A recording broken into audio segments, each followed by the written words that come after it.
The Lightning War, in German, was a highly successful military strategy employed by the German forces during the early stages of World War II.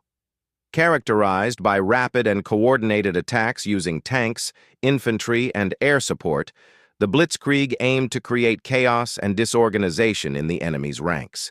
German forces employed this strategy with great success in the invasions of Poland, France, and other European countries, showcasing the effectiveness of combining speed, surprise, and overwhelming force to achieve swift victories.